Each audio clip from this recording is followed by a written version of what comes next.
Hi, Chris. How are you doing? Doing well, thank you. All right. So yeah, you're chilling out here, uptown New Orleans, having your hibiscus tea, right? Yeah. So we're here to talk about your career as a chef here in the city, and I would like to start asking you about your background, your career, and my first question is, what influenced your decision of becoming an artist? That's a hard question. I think, can you become an artist or are you an artist? Um, I've always loved playing with my hands, being creative, drawing, painting. I think cooking is just another aspect of that, you know. So maybe what influenced me to cook, I think, is just at first needing to pay my bills. You know, young, working in kitchens, hustling, finding jobs while I went to school and stuff like that. And I think with time, it just became a passion and what I wanted to do. Just being surrounded by the industry and the excitement and the adrenaline. You know, at the end of the day, we're feeding people. But it's so much more than that. And I find it beautiful, and I find it every day amazing, and it's definitely a learning experience every day and every day is different. Even though you're creating the same product. But what influenced me? I mean, I think just the love of feeding people. I think that's the core of it, really. Amazing. Yeah, and I think that you keep your creativity to the top level because I hear you change your menu pretty often, right? Yeah. I try to change it. I mean, as much as I can without getting too far out of the concept, really. So I pretty much play with the same ingredients. I use the same bases. A lot of arepas as a base, patacon, plantain, things like this, and then different toppings. Change it up a little bit, but keep the core of what I'm trying to do, which is like Colombian-inspired street food here in New Orleans. So yeah. Would you consider your food to be fusion? Do you mix different type of cuisines? I mean, fusion is it's kind of a funny word, but yes, I mean, if that's what you want to call it, yeah, I like to. How would you call it? I like to think about it more as like my experiences here in the United States. Like I've done a lot of traveling in America. I've been kind of a vagabond, going from place to place. Nice. Yeah, and I spent a lot of time in California, which I loved so much. That's kind of where I started cooking too. Oh, in San right. Francisco. Okay. So I cooked with I learned from like a lot of Mexican cooks, from the Bay Area. So I think like it just instilled in me like a certain flavor profile or like an appreciation for what they do, like when it comes to like salsas and stuff. And I mean, arepas are made of corn, very similar to tortillas. So I think it works out well to use similar flavors. So, how do you manage the relationship between your artistic creativity as a chef and the market demands? Yeah, that's tough because like as creatives, we sometimes think with our ego. We're not really feeding ourselves. We're feeding people and the markets and the demand. So that is something that I have a hard time with. Like what do I want to eat? What do I want to cook really? And what do people want? Especially like in my environment here in Louisiana. I try to stay true to like what I want to eat, what I want to cook, and also what people enjoy. So I feel like by taking certain ingredients that people are familiar with and just pressing into them in my own way, it works out. At the end of the day, if it's in Spanish or if it's a word that people don't understand, if it tastes good, it's gonna work out. At the end of the day, if it tastes good, that's what matters. Totally. But yeah, menu planning definitely has a lot of that in mind. Like, I can't just make this because I like it. I want to, be able to sell food and people to come back. Right. I mean, you're actually creating for a whole market, and Right. you can't just satisfy your own needs as an artist, as a chef, but you also have to keep in mind people's needs. So let's move forward to the part where we talk about your creative process. So we're all constantly getting inspired by a lot of stimuli, especially in social media. Do you usually rely on your own intuition as an individual, or do you find inspiration online to create your menus, your recipes, and all of that? Yes, both. I think with food, you take from people that you learn to cook from or from cultures, or different recipes and stuff. We definitely take. It's not so much like I'm creating something new or different. So I would say, yeah, both. I mean, I follow what you like. I like to take in part of like what I see, what's trending, but like what people are doing, and like to make it my own, or take things from my own family or things that I grew up eating, and mixing the two. When I think about cooking, I guess if I was to translate it to like painting, for example, I like to paint too. I find that I cook the best when I just have good ingredients around me, and I could play and start cooking, start tasting things, start putting it together. Experimenting, yeah, kind of like to painting. Sometimes when I think too much, it just doesn't come out right, or I'm not happy with the result. Right. So it's just kind of like an emotion, like you go through it, like it's more like a feeling. I feel like I'm doing this and it's coming out good, or I'm putting this paintbrush here and this is a good mark. It's more like, I guess so that's more intuition, in a way. But it's hard for me to think like, okay, when I write a menu, what do I make? Like, no, I need to go to a market or the store. I need to see the ingredients. You need to and that helps. Yourself. Okay. So a mix of both. Really. Very nice. Going off of what you just said, let's talk about how you use social media and technology to promote your recipes, your menus, and really get to connect with your audience. Yeah, I mean, social media is huge for me. That's pretty much my only source right now. I mean, I have my website, but Instagram is my main focus. I don't do TikTok or Facebook too much. I need to start branching out to that, but I'm sticking with Instagram for now. I'm like kind of a one-man show, so with Instagram, just having one base, it allows me to focus on that one platform. But yeah, it's everything. For me, that wouldn't have worked if it wasn't for Instagram and social media. That's where I get on my bookings. That's where I find the connections to breweries and bars and events and so forth. So yeah, I use it a lot. Like, what was the question? Using that social media, how do you manage to connect with people? Even though it's, I mean, I think it's just something that I could definitely get better on, and would love for someone to help me with that aspect, but right now I'm doing it. But, looking for some marketing services? Yeah, sort of, yeah. I mean, just posting every day, trying to take good pictures of the food. I don't really do too many like recipe videos, which I think that'd be cool. I should probably start doing those. The content ideas, yeah. Yeah. But no, just posting as much as I can without also being too much, trying to have like a good balance. I try to post also like personal stuff too. I don't know, it's a little different for businesses, but I kind of like people to see who I am too, as me, myself, not just like Waska business. Well, I mean, nowadays people are trying to connect more with the person behind the brand than with the brand itself. And I think that's cool. I think that's part of what I enjoy about cooking in the streets, that person-to-person relation. And yeah, I try to use that in my strategy too. Like, this is my dog, my baby on the way, this is my baby coming, like things like that, just to like show myself. Yeah. That's awesome. Let's talk about something a little more tricky. What has been your experience with recognition and with critiques of your work? How do you take negative feedback? Sometimes with a grain of salt, sometimes I take it serious. I mean, depends on how it's given to me. If it's given to me like in a rude, arrogant way, I just dismiss it, which I don't really encounter that too often. But I think feedback is everything to grow, like when it comes to cooking, it's never ending, learning and changing and evolving. It's like fashion, it's always moving forward. So I definitely respond well to feedback. Like I said, how it's given. I definitely like to listen to people and what they say. I mean, my consumers are everything, so I respond well. I'm not very, we all are sensitive about our art and our craft, but definitely if it's something that I don't agree on 100%, I dismiss it. But for the most part, I'm open to feedback. I need the feedback. I love honest feedback. I think it's very easy for people to say, it was good, yes, it is delicious, but maybe they just are afraid of the feelings or the reaction. So I do enjoy like honest feedback. It's how we get better, so. Okay. So how do you handle pressure and creative blocks when they appear? Because I'm sure, you've had some periods of time where you're not as inspired to create, new recipes or come up with new concepts. Yeah, definitely. I think inspiration comes and goes, and motivation and, energy, and sometimes you have to rest on it. If I feel like I'm in a creative block, or it's not seasoned in New Orleans and it's very slow, things like this, I try to just go with the flow and just not be so caught up in being stuck, but realize that there's going to be another phase of like another wave of inspiration.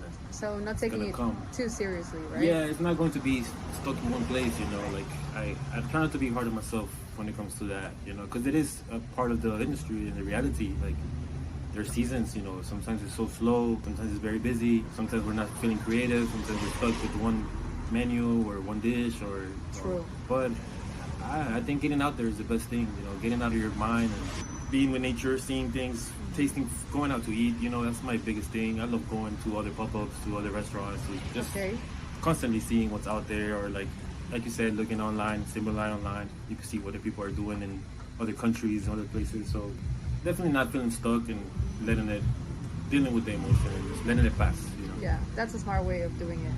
Yeah, because it happens so much, Yeah, I'm sure. And do you believe art has the power to influence society? Like, when it comes to your cooking, do you seek to convey any specific messages through your food? Yeah, definitely art has so much to do with society. I mean to influence society, but music, film, visual. I think food all has something to say. I think with my food, I just try to represent myself and my identity and showcase who I am or who I want to be and what I want to cook. Like being from Colombia, growing up in America, I think it's very easy to forget my background and my roots and who I am. And this is like a constant study of my culture, and it's my way of always trying to represent it the best way I can. So yeah, I think for me it's my like showcasing my identity through food. Mm-hmm. That's beautiful. Okay, so it's basically like you're sharing a little bit of your past life, like your roots, through something that you love doing, which is cooking. Yes, I do. Okay. Yes. So moving on, we're gonna talk about the future. So what does that mean for you? Where do you see yourself in 10 years from now? In 10 years? Yeah. Man, my daughter will be 10. So what does that mean for you? It's hopefully spending time with her and have my own restaurant, successfully running. And I just want to do one restaurant. I don't, a lot of people want to do franchises or multiple places. I just want to have one and like it be my baby and care to it and put all my attention to it and hopefully successful, making money and being able to sustain the place and myself and my family. And 10 years, yeah, I'll be 44. So hopefully not so much chopping onions, but just more relaxed and behind the operation. Right. And, I have a lot of ideas for Waska and I have a vision for what I want to do. And I think in 10 years I will get there. Yeah, I'm sure you will. So are you gonna be in New Orleans by then, or you wanna relocate? No, I enjoy New Orleans. I hope to be here. I mean, I've traveled a lot my whole life, especially in my 20s, in America mostly. So I definitely think to build something, to make it grow and to make it last, I have to kind of settle down a little bit. I'm proud of myself. I've been here for the most part more than like around 6 years. Okay. I did leave for a little bit to Vermont and then came back. But I'm very proud of that, to be here and be grounded here. Because, like I said, to grow, I can't be going everywhere and keep restarting. Every time you move is a restart in a way. So true. I hope to be here. I mean, my family is from Miami. I'm from Miami, so all my family is in Miami. And I would love to be by them. But I enjoy New Orleans. I feel like I could make it happen here. I could grow here. Do you feel like you fit in this city? No, not really. But in a way, yes. I mean, I love the culture here. And I love everything about the city, And I think me, myself, I do fit in. Maybe not for the people that live here, like what's it called, the locals. Yeah. Maybe not for them, I fit in, but I feel like I do. Oh, no. What about yourself? Like, how do you feel? Like, you feel like I fit in? Yeah. Right. That's all that matters. So we're almost getting close to the end, but I want to ask you a couple more questions. One of them is, what is your approach when it comes to collaborating with other artists or other cooks, other people in industry? Yeah. How do you approach it? How do I approach collaboration? Yes. Like, how do I feel about it, or how do I do it? How do you actually go out there and reach out to people to collaborate? Like you said, you work with breweries and... Yeah, I think it's such a small industry in New Orleans. I feel like everybody knows everybody, especially in the food industry, and especially in the pop-up scene. It's a really cool pop-up scene, like I've never seen anywhere else, really. And I love collaborating with other pop-ups. I mean, it's a bit tough. Is it competitive, do you think? I don't know. I mean, I'm not competitive when it comes to that, but maybe other pop-ups are, or other places, or other restaurants. Right. I don't think it's competition food, really. I mean, there's so much people that need to be fed. Like, true. Why are we competing? It's all love, I think at the end of the day, everyone could eat, I don't see it as competition. I see it maybe like admiration, really, like what I see other people doing or other pop-ups doing. I go out to eat, like I said, a lot to all the pop-ups. I think it's more admiration in my part of what other people are doing and inspires me to do better. Right. Competition, I wouldn't call it that, but definitely admiration and collaboration. I love it. Anyone that wants to collaborate with Waska, I'm all for it. I really don't say no to collaboration. Anytime somebody hits me up, or when I hit people up, usually it's the same thing. They don't really say no. It's more like coordinating how it's gonna work out, because you have to split everything, so you do lose some profit. But I think collaborations are more for like the fun of it, more like seeing what people are doing, how they're doing it, growing get together. to meet friends, growing together. Yeah, yeah. Like I said, it's all just one. True. So if you could give a piece of advice to amateur artists who are just starting to pursue their dreams, what would you say to them? Amateur artists, like someone that's starting to cook? Yeah, like exactly. Somebody that just started their pop-up and they don't really know what they're doing. Oh, honestly, just be open to feedback. Be open to change. Adapt. You might have a good idea, maybe you have to change it. One thing I would say, I try to tell myself too, is keep it simple, especially as a pop-up, because we don't have so many resources cooking in the Right. street, or some people have food trucks, blah, blah, blah. But keep it simple. I mean, I try to keep it simple and not do too much, because it could get hard as a business to maintain something like that. Yeah. I know a lot of successful pop-ups or places that are just doing like one dish or something something more specialized, you know, and I think that's a good route. That's a good way to do it. And be open to learning. I think I'm very open to learning until I die with this business. I don't think you never get to a point where you know it all. Yeah. And when I was a young cook, I thought I knew it all. You know, it was a little arrogant and a little like, I don't know. I feel like if I could go back and tell myself 15 years ago, just shut up and do things. Like, don't think you know everything. And show up, right? Always show up. And Show up. like be there, be in the scene. Go out there and make your food. And Yeah, not be afraid. That's the biggest right? thing. Yeah, expose yourself. I mean, it's hard to expose yourself, you know, but I mean, it's what has to be done, you know. Yeah. Yeah, show up. Amazing. So this is the final wrap for us. Do you want to talk a little bit more about Waska Nola, your brand, and tell us how that type of food is unique and how you developed the concept for it? Okay, Waska is, it came during COVID. I was in a finca in Bogota called Waska, un pueblo. It's named Waska, near Bogota. It's, my stepdad has a house in Waska. So I was staying there. I was with my mom. Just had lost my job because of COVID. The restaurant closed. I was running a restaurant, but we had to part ways because it closed during COVID. So I was kind of lost in Colombia, and I really didn't know what to do. I knew I had to come back to America eventually and find a job or do something. And I think I got the idea there to do a pop-up. I had a friend here in New Orleans that was doing a pop-up or had like a catering business, you know. So I thought it would be like the way for me to expose my food and start feeding people, and that's where the idea began and the concept behind it and the reason why I cook the food that I cook, you know, like with my Colombian roots. But yeah, like Waska is just a representation of my identity through food. I think I digressed from the question a little. Yes, you did. Sorry. Amazing. Well, thank you so much for, talking to us about Waska, and we'll be probably reaching out to you soon, and we'll be creating some content to showcase what you do. Cool. So, yeah, come to a pop-up and yeah. you see the street cooking. Where do you usually stay in New Orleans? Where's your pop-up located? So I'm at Second Line Brewery every Saturday. That's in Mid City. I go random days to Mill Brewery in Chapatulas. I do Pete's Bar bi-weekly Thursdays for their bingo night mostly. And that's also in the same area as Mill. It's like the Irish channel. I've done other breweries as well. Sometimes Oak Street Brewery. A lot. I just can't think of any right now. But those are like my main three. Perfect. Well, hopefully our viewers will see you there and enjoy your delicious food. Yeah. Thank you. Thank you.